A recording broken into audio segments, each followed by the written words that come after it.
Сәлеметсіздер ме, құрметті қоғамдық тыңдауға келген қатысушылар. Өзімді таныстыруға рұқсат етіңіздер. Алға ауылдық округ әкімінің міндетін атқарушы Амирқұлова Шолпан Аманжоловна. Қазақстан Республикасының табиғат қорғау заңнамасына сәйкес Жамбыл облысы Қордай ауданы әкімдігінің сәулет қала құрылысы және құрылыс бөлімі коммуналдық мемлекеттік мекемесі мемлекеттік экология сараптама жүргізу барысында Жамбыл облысы Қордай ауданы Алға ауылында биотермиялық шұңқырдың құрылысы бойынша екінші санаттағы объектіге әсер етуге рұқсат алу үшін материалдар бойынша қоғамдық тыңдаулар өткізеді. Ақпарат жұртшылыққа газет және телеарна хабарландыру арқылы жеткізілді. Хабарландыру тақтасында сондай-ақ Жамбыл облысының табиғи ресурстар және табиғат пайдалануды реттеу басқармасының интернет ресурсына орналастырылды. Қоғамдық тыңдаулар жергілікті атқарушы органдар өкілдерінің мүдделі жұртшылықтың қатысуымен өткізіледі. Тыңдаулар ашық деп жариялаймын. Сондай-ақ қоғамдық тыңдауларды өткізу қағидаларының 22-ші тармағына сәйкес залда аудио жазба жүргізіледі.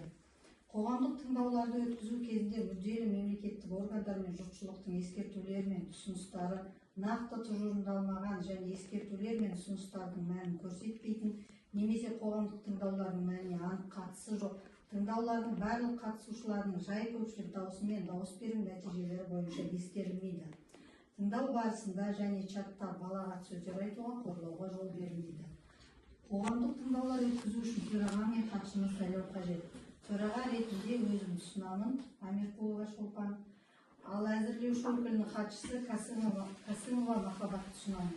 Дауыс беруіңізді сұраймын. Кім жақтайды, қолыңызды көтеруіңізді сұраймын. Кім қарсы, қолыңызды көтеруіңізді сұраймыз. Хатшы, кім қарсы емес санайды. Күн тәртібін айтуға рұқсат етіңіздер. Жобаны әзірлеуші Казцентр проект баяндамасы, ұсынылатын баяндама регламенті 10 мен кім жақтайды, қол көтеруіңізді сұраймыз. Ұсынылатын талқылау регламенті әр сұраққа 5 минут. Кім жақтайды? Қаулы етті. Баяндама регламенті 10 минут, талқылау регламенті 5 минут. Сіздің назарыңызға Нұрмұхамед Қуаныш баяндамасын тыңдау ұсынылады. Саламатсыздар ма, Алға ауылдық округінің тұрғындары. Бүгінгі біз сіздерге қоғамдық тыңдаулар өткіземіз. Алға ауылында биотермиялық шұңқырдың құрылысы бойынша. Қазір 10 минут баяндамамды беремін, сосын 5 минут сұрақтарыңыз қойсаңыздар болады. Біз тапсырышы болып табыламыз. Жамбыл облысы Қордай ауданы әкімдігінің сәулет қала құрылысы және құрылыс бөлімі. Жоспарланған қызметтің түрі бұл жануарлардың өліктерін залалсыздандыруға арналған шұңқырдың құрылысы. Жобаланатын биотермиялық шұңқыр алаңы Жамбыл облысы Қордай ауданы Алға ауылдық округінде орналасқан. Учаскенің ауданы 0,05 гектар құрайды. Өздеріңіздің әкімдеріңіз госактысын жасап берген, бізге тапсырған. Тұрғын аймаққа дейінгі қашықтық 3219 метр алыста орналасқан. Оның санитарлық защиталық зонасы 1 километр болу керек, бұл жерде 3 километрден асып отыр. Өндіріс және тұтыну қалдықтарын жинауға, пайдалануға, қолдануға, залалсыздандыруға, тасымалдауға, сақтауға және көмуге қойылатын санитарлық эпидемиологиялық талаптар бұйрығы бойынша Қазақстан Республикасының экологиялық кодексі бұйрықпен Қазақстан Республикасы денсаулық сақтау министрінің 2022 жылғы 11 қаңтардағы номер Қазақстан Республикасының ДСМ-2 шұңқырларында жерленген мал қорымдары үшін 1000 метр есептелінген. Мал қорының кіру қақпа арқылы жүзеге асырылады. Мәйіттердің ыдыраған бөліктердің жерге түсуіне жол бермеу мақсатында құдықтың түбін және қабырғаларын геомембрананың жоғарғы жағымен бетондау көзделеді. Геомембрананың ауданы 60 метр квадратке тең. Мәйіттер мен биологиялық қалдықтарды тасымалдауға бөлінген көлік құралдары санитариялық өңдеуден оңай өтетін су өткізбейтін жабық шанақтармен жабдықталады. Мұндай көлікті жем-шөп пен басқа да азық-түлік өнімдерін тасымалдау үшін пайдалануға тыйым салынады. Сонымен қатар осы шұңқырларда келесі ауруларды жұқтырған жануарларды көмуге тыйым салынғанын атап өткен жөн. Мысалға, күйдіргі, ірі қара обасы, құтыру, сіреспе. Бұны енді өз мамандары қарайды, қандай ауру не барлығы. Малды ол жаққа тастаған кезде ол полностью ыдырап кетеді ғой, сүйегіне дейін ештеңе қалмайды. Өйткені жақта өзінің ферменттері болады. Полигонды жаппас бұрын қалдықтардың соңғы қабаты одан әрі қалпына келтіруді ескере отырып, топырақ қабатымен жабылады. Рекультивация түрі көп. Гөлет шөптерін себу, шөптер егілгеннен кейін 4 жыл өткен соң рекультивацияланатын полигон аумағы тиісті ведомство ауыстыру, орман шаруашылығы немесе рекреациялық бағыттарды жүзеге асыру үшін жерді кейіннен нысаналы пайдалану үшін беріледі. Бұл биотермиялық шұңқыр пайдаланып 10 жыл пайдаланасыздар, 10 жылдан кейін оны көміп тастап, жаңадан ағаш отырғызса болады, және де жаңадан пайдаланса болады. Жер ештеңке болмайды. Бөлінген участке пайдаланылмаған бос аумақта орналасқан. Бұл участке барлық инженерлік жерлерден бос. Атмосфералық ауаға тигізетін әсері. Объекттің ауа ортасының жай күйіне әсер ету негізгі түрі атмосфералық ауаның ластаушы заттар шығарындылармен ластану болып табылады. Бұяқта ластаушы заттар болып 10 көз қарастырылған, оның ішінде 2-і ұйымдастырылған, 8-і ұйымдастырылмаған. Бұл құрылыс кезінде болатын ластаушы заттар, ол пайдалану кезінде шығарындылардың көздері, ол биотермиялық шұңқыр, құлаған жануарлардың мәйіттерін қауіпсіз және тез ыдыратуға арналған мал қорымдары қоршаған ортаға теріс әсер етеді. Пайдалану кезеңінде шығарындылардың көздері, ол биотермиялық шұңқыр автокөлік болып табылады. Жоба бойынша объекттің аумағында барлығы 2 ұйымдастырылмаған шығарындылар көзі қарастырылған.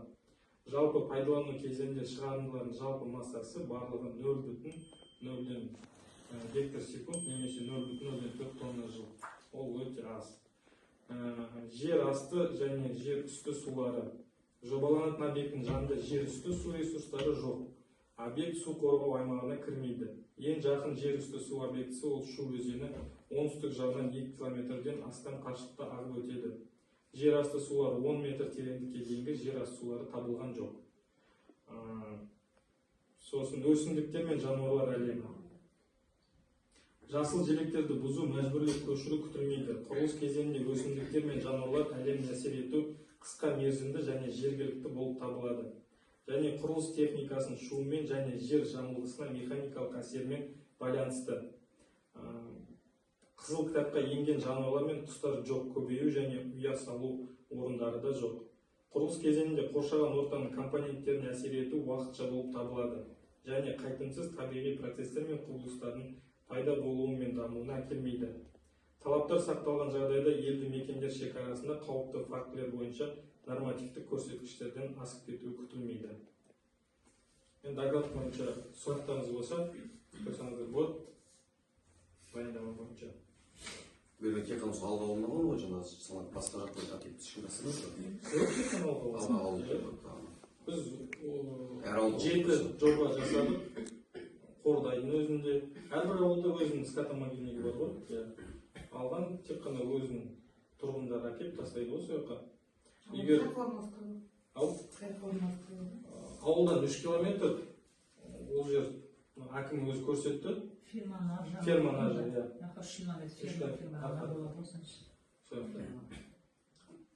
3 километр арақат болмастан ғой.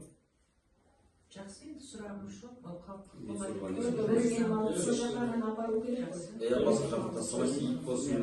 Арнайы сол шұңқырға барып. Мысық болса өліп қалса, сол жаққа барып ветеринар шақырып. Солар сасып жатады ғой енді. Олар ешқайда кетпейді, адырай бастайды. Мүмкін аурулар туады оданша, жануарлар келіп жейді, құстар келіп чоқиды.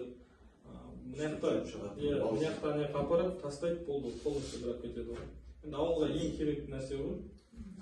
Несілер препаратты егер астынан жатады ғой, тастағаннан кейін өліпсін себебі өзі.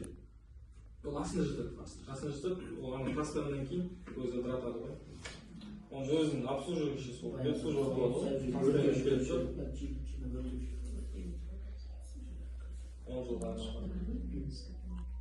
Жастағы сұрақтарыңыз болды ма?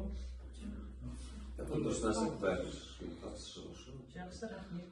Қоғамдық тыңдауға қатысқандарыңыз үшін барлықтарыңызға рахмет. Тыңдаулардың нәтижелері бүгінгі талқылаудан кейін айтылған ескертулер мен ұсыныстарды ескере отырып, қоғамдық тыңдаулардың хаттамасымен рәсімделеді. сондай-ақ тыңдаулар хаттамасы бірыңғай экологиялық порталда, Жамбыл облысының табиғи ресурстар және табиғат пайдалану реттеу басқармасы интернет ресурсында тыңдаулар өткізілгеннен кейін 2 жұмыс күні ішінде қоғамдық тыңдаулар өткізу қағидаларында көзделген мерзімдерде жарияланатынын хабарлаймыз. Жақсы, тыңдағаныңыз үшін рахмет. Сау болыңыздар. Жақсы. Бәрі